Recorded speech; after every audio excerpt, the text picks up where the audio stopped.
अस्सलाम वालेकुम नाजरीन। नाज़रीन, आज की जो कैसा वो है जी, पारस जहाँ ज़ेब और पारस जहाँ ज़ेब ने समीना पाशा की तरह जो है वो निज़ाम से बगावत कर दी है। उनका ये कहना है कि इमरान खान के बारे में मैं हक सच की बात करती रहूँगी, बोलती रहूँगी। अगर किसी ने मेरा कुछ उखाड़ना है तो उखाड़ के दिखाए। तो आइए पहले पारस जहाँ ज़ेब की बातचीत सुनते हैं, उसके बाद बात करते हैं। ये 26 नवंबर को गोली भी चली थी, तो इसके बाद भी कोई सख्त रद्द-ए-अमल आया था कबोल साहब की? यही बात क्यों जाके आपने मेन स्ट्रीम मीडिया पर कही? नहीं, गोली तो मैंने आपको मेरे शो में कहा था, आपके शो में कहा था। वो तो साउंड गोलियों की तो हमने सबने सुनी। मैं खुद पार्लियामेंट लॉजेस में था, मैंने भी गोलियों की साउंड सुनी है। अब वो हवाई फायरिंग था या वो एम्प्टी शेल थे या रबर बुलेट थे, ये खुदा जाता है। ये डिनाई करते हैं कि गोली तो चली ही नहीं।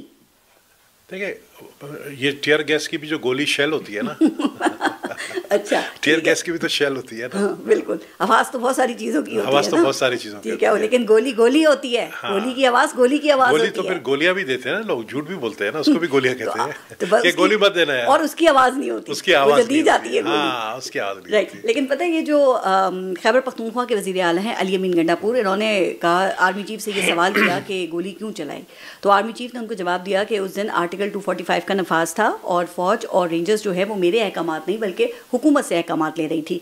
तो सर, आप क्या ख्याल है कि हुकूमत से मुराद फिर वजीर आजम और वजीर दाखिला ही हो सकता है ना? आपको लगता है ये हुकूमत है? मैं नहीं कह रही, अली अमीन गंडापुर कह रहे हैं। अली अमीन गंडापुर कॉम्प्रोमाइज हो चुका है। अली अमीन गंडापुर की मैं किसी बात को इम्पोर्टेंस इसलिए नहीं देता हूँ कि वो जब वो निकलता है सीएम हाउस पेशावर से निकलता है, तो जब यहाँ पर पहुँचता है ना, ये जो 26 नंबर जो है, तो उसके टोटली वो समरसॉल्ट कुलाटियाँ मारता है। तो लेकिन एक सूबे का वजीर आला आर्मी चीफ के हवाले से गलत बयानी क्यों करेगा, वरना आईएसपीआर की तरफ से तददीद आ जाती है। मैंने कब कहा कि उससे इस एक सिर्फ बात पर्टिकुलर आपने उसकी पकड़ी कि उसकी गलत बयानी की? मैं तो कह रहा हूँ कि गोली चली है, वो जो शेल भी चल सकता है, वो रबर बुलेट जो मुझे इतलाता है, रबर बुलेट्स भी चली है। रबर बुलेट्स किस लिए होता है? मॉब को हटाने के लिए, भगाने के लिए। सवाल यहाँ पे ये है कि जिम्मेदार कौन है? चूंकि आर्मी चीफ ने तो क्लियर कर दिया ना कि मेरे अहकामात पे गोली नहीं चली है। एडमिनिस्ट्रेशन जिम्मेदार होती है। जिम्मेदार जाहिर है उस वक्त के जो उस वक्त अभी भी वही है, आईजी है इस्लामाबाद। अली अमीन गंडापुर ठीक बात कर रहे हैं ना, यहाँ पर तो कमिश्नर भी हैं, आईजी भी हैं, हमारे इंटीरियर मिनिस्टर भी हैं, पीसीबी के चेयरमैन भी हैं। हाँ, एक आदमी और कितने सारे काम है ना, मसाइल इतने ज्यादा हैं, लेकिन हल करने के लिए हम क्या करेंगे? वैसे हम लोग काबिल नहीं है ना कोई और। वो पीसीबी के चेयरमैन हम लोग नाकार हैं ना, भारत हम लोग नाकार हैं, हम बेकार हैं, हम काबिल नहीं है। एक ही काबिल शख्स है, सारे ओहदे उसको मिल गए तो अच्छी बात है। हम तो नाकार हैं। हाँ, उनको चलाने दें। ऐसे कारामद बन जाए ना? नहीं, हम कारामद ऐसे नहीं बन सकते जैसे वो बन गया है। हमारे पास बेंटली नहीं है दुबई में। अब मैं क्या बोलूं आपको, वो भी कहीं सुना है, कहीं हमारे पार्टी से ताल्लुक है उसका, ये आपको पता होगा। गाड़ियां तो आपके पास भी बड़ी बड़ी गाड़ियां हैं, वो भी हमने देखी हैं आपकी, तो आपके पास कलेक्शन मेरे पास तो देखिए कलेक्शन, मेरे पास विंटेज गाड़ियां जब हम खरीदते हैं ना, तो उस वक्त सिर्फ वो 1 लाख 1.5-2 लाख में पड़ जाती है। बनाते बनाते वो फिर जो है उसको फिर हम जब बेचते हैं तो वो करोड़ों की हो जाती है। पता चल जाता है वो तो। हाँ, विंटेज कलेक्शन के मुझे शौक है, हर चीज में विंटेज कलेक्शन रखता हूँ, गाड़ियों में भी और दूसरी चीजों में भी। पीछे तो नहीं है ना, आप देखें एक वक्त में आप कहते हैं ना, आधे से ज्यादा कराची भी हमारा था। देखें, मुझे उस दिन जरदारी साहब मिले, प्रेसिडेंट साहब मिले, तो जरदारी साहब कह रहे हैं तुम भी बड़ा टिकटॉक पे कह रहे हो पूरी कराची में ये भी जगह मेरा, ये भी जगह मेरा, हमारा था, ये भी हमारा था। जरदारी साहब, प्रेसिडेंट जरदारी साहब बचपन से जानते हैं, हमारी फैमिली को जानते हैं। वो भी टिकटॉक देखते हैं? टिकटॉक तो हर जगह आपको पता है, टिकटॉक के वो फिर बन जाते हैं क्लिप्स, और फिर उनको फिर भेजा जाता है। तो अच्छी बात है, सोशल मीडिया में होना चाहिए ना सर, क्यों नहीं देखें? बिल्कुल देखना चाहिए उनको। देखना चाहिए। हाँ। तो हर चीज़ पर, तो अगर मेरे पास बड़ा जो है ना, कहा गया कि जी बहुत पैसा है, जब विंटेज गाड़ियों की मैंने वो चलाई टिकटॉक पे, और जब मैंने बताया, और हकीकत में कराची के, मैं आज भी कहता हूँ, मुझे कोई चैलेंज करके बता दे, आज भी 70% ज़मीनें कराची की हमारी फैमिली की है। कराची एयरपोर्ट भी हमारी फैमिली का है। आज भी गवर्नमेंट पैसे नहीं दे सकती, कहते हैं हमारे पैसे ही नहीं है, कहाँ से देंगे? अच्छा कबूल साहब, थोड़ा सा आगे, ये 2024 का जो इलेक्शन था, आपके ख्याल में ये साफ और शफाफ इलेक्शन था या धांधली ज़्यादा इलेक्शन था? आपके वो कादर मंदो खेल है ना, पीपल्स पार्टी के, दिन रात रोते हैं अभी तक कि मुझे धांधली से हारा है ना।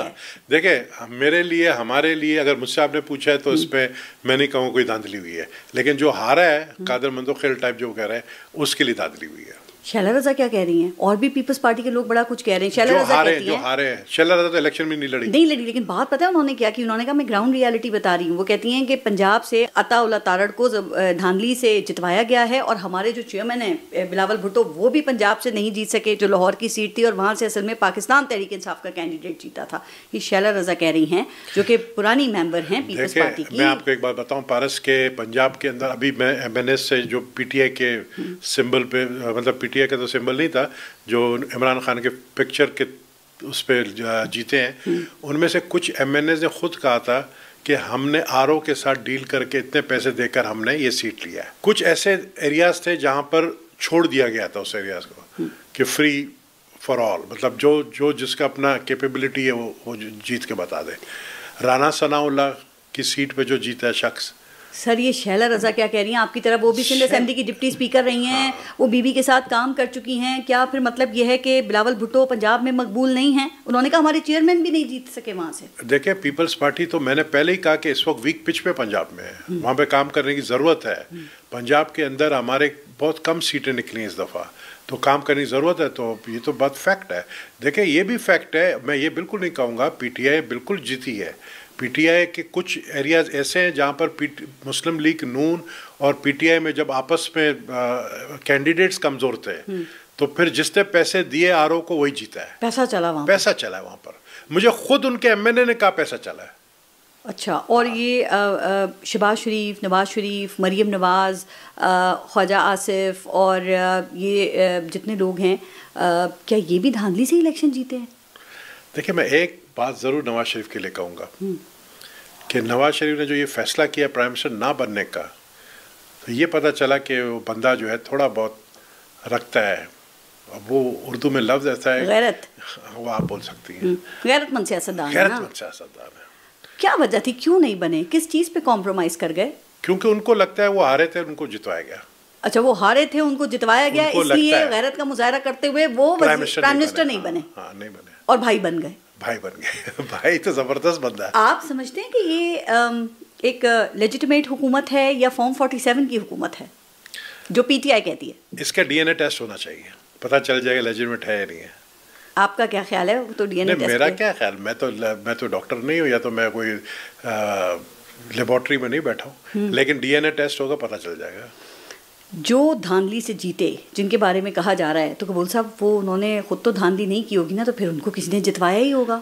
देखिए, हनीफ अब्बासी ने एक बात बड़ी अच्छी कही है। हनीफ अब्बासी ने कहा है कि मैं कुरान पे हाथ रखकर ये कसम खाता हूँ कि मैंने धांधली नहीं की है। तो हनीफ अब्बासी ने मतलब खुद नहीं की है, कान दूसरी तरफ से पकड़ लिया। उसने यही कहा ना, उससे कहा मैंने धांधली नहीं की है। फिर इसी तरह मैंने तारिक फजल चौधरी से पूछा, उसने कहा ये मैं कुरान पे हाथ रखता हूँ, मैंने धांधली नहीं की। बस सबने कान दूसरी साइड से पकड़ लिया। फिर अच्छा, आपके जो गवर्नर पंजाब हैं सरदार सलीम हैदर, वो ये कहते हैं कि ये 2024 का इलेक्शन भी 2018 की तरह धांधली ज़दाई था और ये फॉर्म 47 की हुकूमत है। तो जाहिर है इतना बड़ा स्टेटमेंट वो क़यादत की मंजूरी के बगैर तो नहीं दे सकते। ऐसी क्या मजबूरी है? फिर आप लोग क्यों मुनाफकत कर रहे हैं? रोज़ेदारी साहब वहाँ जाते हैं तो उनके साथ शिकायतों का उनके सामने अनबार भी लगा दिया जाता है। भाई छोड़ देना, हुकूमत निकल आए बाहर, क्या मजबूरी है आपकी? मेरे ख्याल में अभी ये जो CC की मीटिंग होने वाली है, बिलावल साहब आ गए हैं और प्रेसिडेंशियल खिताब है, उसके बाद ये हम हर CC की मीटिंग से पहले सुनते हैं यही कहानी। इसके बाद इनको बैठना पड़ेगा। देखिए, मैं बताऊँ ना, इस वक्त हमारे डिफरेंसेस शुरू हो गए हैं मुस्लिम लीग नून के साथ, चल रहे हैं। पंजाब में तो बहुत ज़्यादा, अब तो ज़्यादा हो गया है। पंजाब में तो था, अब सिंध में आ गया है। अब देखिए, सिंध का पानी चोरी कर रहे हैं, सिंध के नहर छेद निकाल रहे हैं, सर डिफरेंसेस तो हैं, लेकिन जिन्होंने इकट्ठा आपको साथ रखवाना है ना, उनकी वजह से जाहिर है आप इकट्ठे हैं इस वक्त में, मजबूरी है ना आपकी। 2018 में मुझे बताया, अगर इमरान खान 2013 में कह रहा था मैं प्राइम मिनिस्टर बनने वाला हूँ, उसके साथ हाथ हो गई, उसको नहीं बनाया, उसको कंफर्म 100% यकीन था मैं प्राइम मिनिस्टर 2013 में बनूंगा। क्या हुआ? लास्ट मोमेंट चेंज आई, 2018 में बन गए। किस तरह बने सबको पता है। फिर उसके बाद सबसे बड़ी गलती हमारी क्या थी कि हमें हुकूमत ही नहीं लेना चाहिए था, शहबाज शरीफ को प्राइम मिनिस्टर नहीं बनाना चाहिए था। ये जो वोट ऑफ नो कॉन्फिडेंस हुआ है, ये होना ही नहीं चाहिए था। इतना अनपॉपुलर इमरान खान हो गया था। हमने खुद जो है ना अपना मैं समझता हूँ कि ये बड़ी गलती करके इसको इतना पॉपुलर कर दिया, इसको उतार के और उसको जेल में डाल। अब एक और नोटिस ना आ जाए, वो जो अदम एतमाद जिसकी आप बात करें ना, गलती वो जरदारी साहब का ही क्रेडिट है, वही कहते हैं मैं अदम एतमाद लेकर आया, क्रेडिट बिल्कुल हमारा। लेकिन वो देखें सबका मुश्तरका एक फैसला था, पीडीएम का फैसला था। उस वक्त अगर इसको नहीं लाते, वो कहा जाता है कि मजबूरी भी थी इसको हटाना, क्योंकि इसको नहीं हटाते तो ये अनगाइडेड मिसाइल, इमरान खान आपको पता है अनगाइडेड मिसाइल, बस पार्टी नहीं थी पीडीएम में थी, नहीं थी, नहीं शुरू में थी, उस वक्त फिर आप हट गए थे, इस्तीफों के मामले पे आप अलग हो गए थे पीडीएम से। सर इस मामले में वोट ऑफ नो कॉन्फिडेंस में हम सब साथ थे। हाँ साथ थे, लेकिन पीडीएम का हिस्सा नहीं थे ना। चले पीडीएम वाले थे ना, पीडीएम वाले थे, हम साथ थे। तो उसको अगर नहीं उतारते तो वो बहुत अनपॉपुलर था, महंगाई थी, कोई डेवलपमेंट का। आप बताएं कि ये 2.5-3 साल प्राइम मिनिस्टर रहा है, एक तरक्याती काम आप बता दें जो इससे 5 साल पूरे करने देते तो 3 साल में भी बहुत सारे कुछ चीजें हो जाती है। नहीं की इसने, ना नौकरियां दी। यही फैसल वाडा जो आज बातें बड़ी बड़ी कर रहा है उसके खिलाफ, यही फैसल वाडा कहता था बस 15 दिन के अंदर समंदर से तेल निकल रहा है और 50,000 नौकरी आ जाएंगी। तो मकसद ऐसे लोगों को जब आप अपने देखें, इमरान खान के कोताहियाँ बहुत है। एक तो इमेच्योर, उसने टीम बनाई थी, अंडर 19 के प्लेयर्स उसके साथ थे जिनको सियासत का कुछ पता ही नहीं था, अलिफ बे भी नहीं पता था। एक तो वो नादान दोस्तों में बहुत, और इमरान खान की एक सबसे बड़ी, आपको पता है मसला सबसे बड़ा ये है कि खुद परस्त बहुत है। उसकी तारीफ कर दो वो तुमसे खुश होगा, अगर उससे कहा नहीं सर ये आपने गलत किया, बोलेगा इसको निकालो बाहर। कौन सा लीडर ऐसे नहीं चाहता? नहीं, कौन सा कोई लीडर, आप मुझे बताएं, आप अपने लीडर के सामने उनकी जो गलतियां हैं उनको बयान कर सकते हैं? सुनते हैं ये? बिल्कुल। आप अगर मीटिंग के अंदर आप बोले ये नहीं होना चाहिए, आप अपनी लीडरशिप को कहे, फिर आप बाहर होंगे लीडर वो उस मीटिंग से, बाहर भले हों, लेकिन आपको हकीकत बताना चाहिए।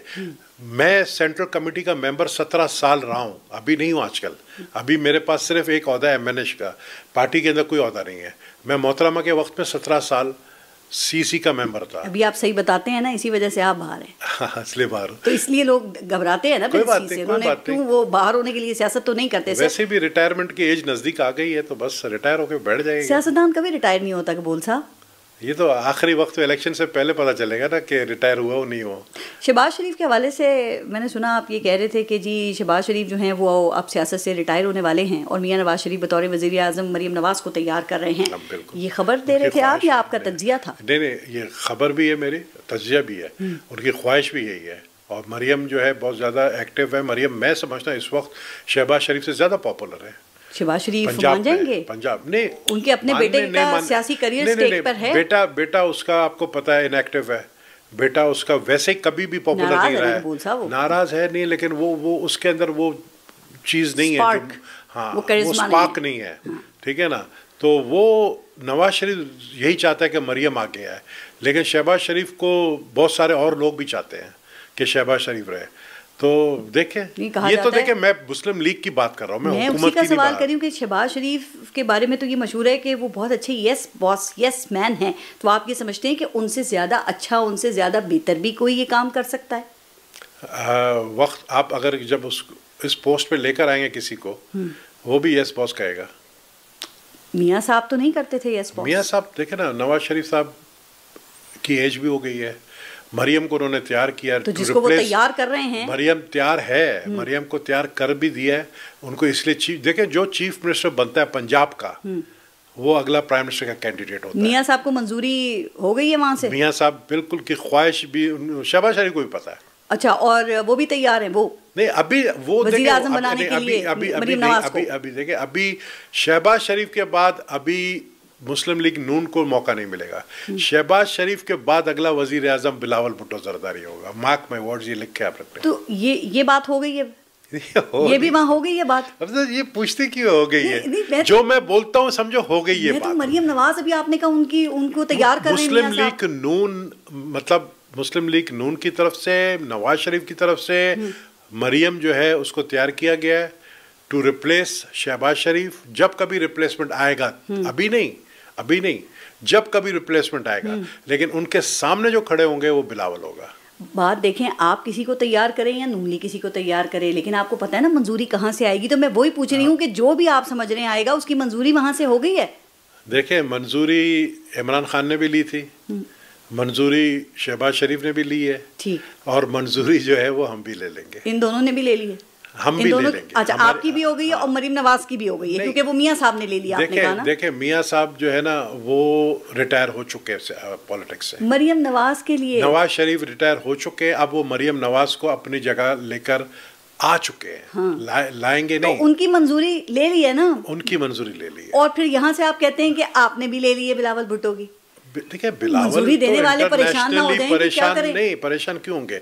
बिलावल जो है इस वक्त इंटरनेशनली, देखिए इस मुल्क का वजीर आजम वही बनता है। वो सब आप घुमा रहे हैं ना। देखिए दोनों में से एक वजीर आजम बनेगा, तो जिन्होंने मंजूरी देनी है वो परेशान ना हो जाएं कि भाई क्या करें। देखिए बात सुने, देखिए मंजूरी जब आपको पता है लास्ट मोमेंट फैसला होता है, लास्ट मोमेंट में फैसला होता है। इमरान खान ने 2013 में कहा आप प्राइम मिनिस्टर आप जारी कर लें, शेरवानी बना ली उसने, फिर उसको बेचारे को शेरवानी फाड़ना पड़ा। तो इस दफा क्या टॉस होगा? फिर टॉस करेंगे दोनों में से किसको बनाना है ताकि ये झगड़ा खत्म किया जाए। अभी नहीं, इस वक्त कुछ नहीं हो रहा है, इस वक्त कोई चेंज नहीं आ रहा है। इस वक्त तैयारी हो रही है, इस वक्त तैयारी हो रही है। इस वक्त जो है ना रेस पे जो है, जिसको कहते हैं ना घोड़ों को तैयार किया जा रहा है। रेस का जो है ना वो गेट उठता है तब पता चलता है कि कौन सा कैंडिडेट का दौड़ ज्यादा है। तो आप कहते हैं वो बिलावल भुट्टो होंगे अगले वजीर आज़म? देखिए हमारी ये, यानी मेरी सिर्फ ख्वाहिश नहीं है, मेरी मैं आपको ये खबर भी दे सकता हूँ कि इस वक्त फेवरेट बिलावल है। तो ये तो खबर ही है ना कि 2 नए लोगों की मंजूरी भी हो गई है और वो तैयार भी हो रहे हैं। देखिए 2 नए लोगों के बीच में मुकाबला है, 2 नए लोग, 2 यंग लोग। ओके, तो अब ये जिन 2 लोगों के बीच में मुकाबला है, इन केस अगर वो जो जेल के अंदर है वो उस वक्त में बाहर आ गया, फिर क्या होगा? फिर तो क्या नक्शा नहीं बदल जाएगा पूरा? मैं समझता हूँ कि देखें इमरान खान अगर जेल से बाहर आता है तो वो ज़्यादा हमारे लिए इजी हो जाएगा उसको काउंटर करना। कैसे? बिकॉज जेल में रहने वाला मजलूम होता है। ये जो वोट पड़े हैं, ये जो एक तूफान था, ये एक सिंपैथी वोट थे ना। जब बंदा बाहर आ जाता है तो उसको सिंपैथी नहीं मिलता है। तो मैं तो कहता हूँ कि जी लेवल प्लेइंग फील्ड होना चाहिए। इमरान खान बाहर आएगा तो हमारे लिए और इजी हो जाएगा। आपके ख्याल में क्या खान साहब? आपके क्या ख्याल में इमरान खान बाहर आ जाएगा, इमरान खान सीटें उठाएगा, इमरान खान किसको सपोर्ट करेगा?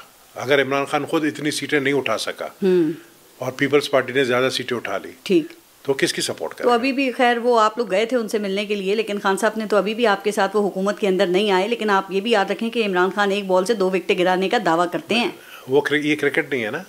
आजकल तो हर चीज क्रिकेट के ही टर्म्स पे चल रही है। वो क्रिकेट और वो समझ भी लग के जाती है। हुकूमत चला रहा था इसलिए तो वो नाकाम हुआ। ये क्रिकेट नहीं है। क्रिकेट का हाल आपने देख लिया ना। बाकी आप मोहसिन नकवी से पूछ लें। अच्छा गबोल साहब, खान साहब क्या लंबे अरसे तक जेल में ही आपको लग रहे हैं या आपको लगता है कि वो डील करके बाहर चले जाएंगे? मेरे ख्याल में देखें, मुझे नहीं पता है कि डील करेंगे या किस तरह बाहर आएंगे, लेकिन ये है कि मुझे नजर आ रहा है कि इस साल के आखिरी में बाहर आएंगे।